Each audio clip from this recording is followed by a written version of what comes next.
Hello, everyone. Welcome to another edition of The Live Ones. It is Monday, January 24th, 2022. And, well, folks, in one of the most incredible, jaw-dropping, nail-biting, exciting weekends of playoff football that I can personally ever remember, all four games of the divisional round went down to the very last drive. And in the case of the Bills-Chiefs finale last night, down to the very last three drives. Every single game of that weekend had intrigue, twists, and turns, and a narrative all its own. We started with the Bengals and the Titans, the least dominant number one seed I can remember seeing in a while, just teed up and ready for an upset. And even though their front seven managed to sack Joe Burrow a terrifying 9 times, in a situation where a lot of young guys would have packed it in, Burrow got up to complete 28 of 37 passes for 348 yards. Ryan Tannehill, as I said in my preview Saturday morning, relies on his run game like a toddler with a security blanket. Threw 3 interceptions, including the crucial one at the end that allowed the Bengals to score the go-ahead field goal when it looked like it was all going to overtime. Then came the snowy, frozen tundra of Lambeau Field, where Aaron Rodgers proved once again that he is the single most clutch, reliable, dependable quarterback imaginable in the regular season. The 49ers defense and special teams both came up huge to spoil what was actually a really great and uncharacteristic effort by the Packers defense to hold the Niners to 131 yards of passing offense and 3 points through almost the entire game. Then one blocked punt returned for a touchdown with 4 minutes tied the game. The Niners defense came up big on the ensuing possession, and a clutch run by Deebo Samuel on the final drive set San Fran up for the winning field goal by Mr. Postseason himself, Robbie Gould.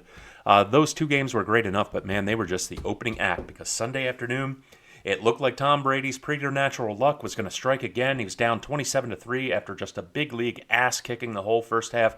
The Rams then suddenly proceeded to fumble and lose 4 separate balls.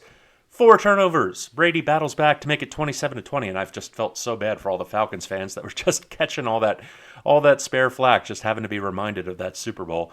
But there was only 1:19 left, and the Rams got the ball back. All they needed to do was take 1 first down to seal it, burn out all the Buccaneers' timeouts. First play of the drive, fumble. Bucs pick it up. Leonard Fournette punches it in with 42 seconds left. Tie game. I swear these are the moments that really make me think Brady was a party to some kind of Faustian bargain, because he is the single most fortunate human being who's ever lived. The man could get struck by lightning twice in the span of a week, and it would actually take his luck quotient down a little bit. But the Rams then get the ball back, and with about 30 seconds left, Matthew Stafford makes 2 incredible passes in a row. The second one to Cooper Kupp for a 44-yard gain to the Buccaneers' 12-yard line, and just like that, game-winning field goal. And then, if that wasn't enough, the finale, which we knew was going to be an offense-heavy contest between the Bills and the Chiefs, but oh my goodness, those last 2 minutes of the game, it looked like a MAC college football game. The Bills down 26-21, hits a go-ahead touchdown right out of the 2-minute warning. Beautiful 27-yard strike from Josh Allen. They get the 2-point conversion up to go up 3, but everyone's saying, 2 minutes left.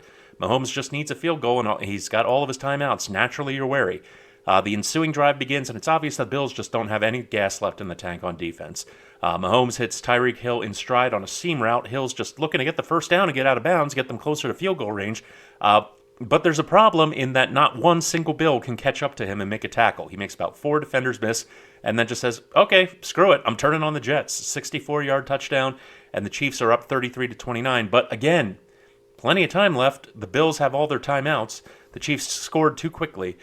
So in about 40 seconds, Josh Allen drives the Bills all the way down the field and hits Gabriel Davis again for his second touchdown in as many minutes. And now it's over, right? 13 seconds left. No way the Chiefs can come down the field again. Nah. Touchback on the kickoff. They're starting from their 25-yard line. They've only realistically got to get to the 40-yard line. So they've only realistically got to get 35 yards to get into field goal range.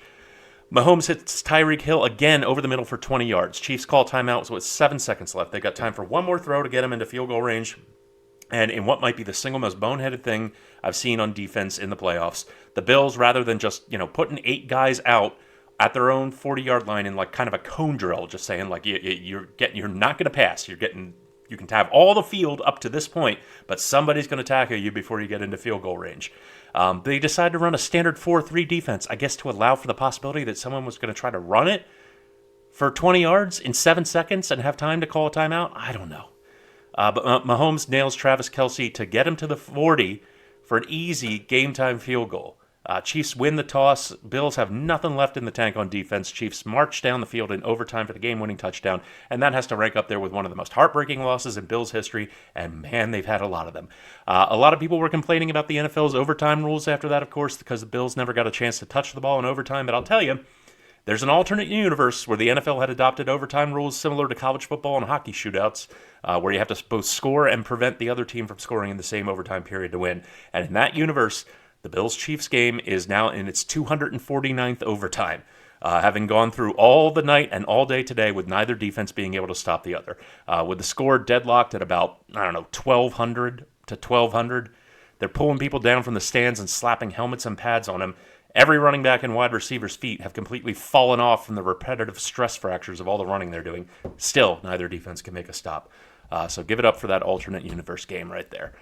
So we're down to 4 teams now. The 49ers come to L.A. to take on the Rams. I saw the Rams are only allowing people with an L.A. zip code to buy tickets to that game, which is hilarious since Southern California doesn't have any actual American football fans. They've proven that time and again. They have to fill their 2 stadiums with road fans or they won't have anyone come to the games. And the Bengals take on the Chiefs in a game where the line has already opened up at Chiefs -7 and a total of 54.5. I kind of have a feeling that game's going to be a letdown. Bengals have an atrocious secondary. Mahomes should feast. Chiefs should win it easily. But we'll see.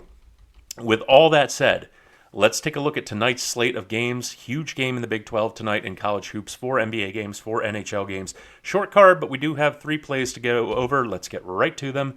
And we're going to start in the ACC with Wake Forest and Boston College. Both these teams are coming off of big wins.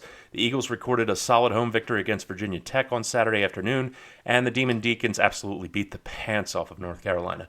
Obviously, as the 10.5 line indicates, Wake is the much stronger team here, the much more skilled offense. Boston College has been having real problems with their shot selection all year long, shooting just 42% from the floor.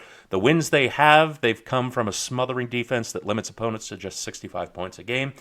So they should be able, theoretically, to slow down and contain that Wake Forest offense somewhat. Particularly with their advantage in defensive rebounding. I really think if they just limit Wake Forest's second chance shots, they're going to be fine as far as keeping their total low. But yeah, that really did shine through in their last game against the Hokies, that rebounding advantage. But between that and the simple fact that I just don't trust the Eagles to put up a lot of points, I think the play on this game tonight is to the under 140.5. I think this total winds up being much closer to the low 130s. Over to the NBA and the Bulls and the Thunder, you're getting this line tonight, the Bulls -1.5. For one reason and one reason alone, and that was last night's loss, which was probably the Bulls' worst loss of the season. A 19-point drubbing at the hands of the Orlando Magic, who are the absolute worst team in the NBA right now. Naturally, there's some overreaction. The Bulls have obviously been very shorthanded between COVID and injuries the last couple of weeks, but you're getting Zach LaVine back tonight. You're getting Javonte Green back tonight. That right there will make this a completely different team that you just saw stinging up the joint last night. Oklahoma City has lost 5 straight games and 10 out of its last 11. While they have been one of the best spread bets in the NBA this season, this line in this spot with 2 of the Bulls' best scorers re-entering the lineup, this one's just a no-brainer, folks. Give me the Bulls -1.5 points. Over to the NHL, the Blues and the Flames, the game I'm looking at tonight. The Flames are about to pay the price for all the early games they had postponed due to COVID. Starting with tonight's game against a Blues team that played last night in Vancouver. The Flames play 4 games in 6 days and 6 games in 10 days before the All-Star break. That is just a murder of a schedule right there. The Blues are coming in tonight on a roll that has sent them up the standings. They won last night 3-1 over the Canucks. They're riding a 3-game winning streak. They've won 6 out of their last 7, and they're on a 13-3-1 run as they are coming up to the All-Star break here. But Ville Husso got the start last night, which is probably an indicator that Jordan Binnington, actually I'm looking, yes, Jordan Binnington is going to be in the net tonight for St. Louis. Binnington has been lit up in his last 4 starts, allowing a total of 16 goals. The offenses should feast tonight for both teams. You're going to have to line shop for this one because it's 6 in a couple of places, but a couple of books are giving you 5.5 for the total tonight. I'm taking that on the over. That's going to be it for me tonight. Everyone bet safe, stay safe. Follow us on Twitter at Live One Sports. Check us out on Roku and Fire TV at the Live Ones. Have yourselves a great Monday night, and I will see you tomorrow.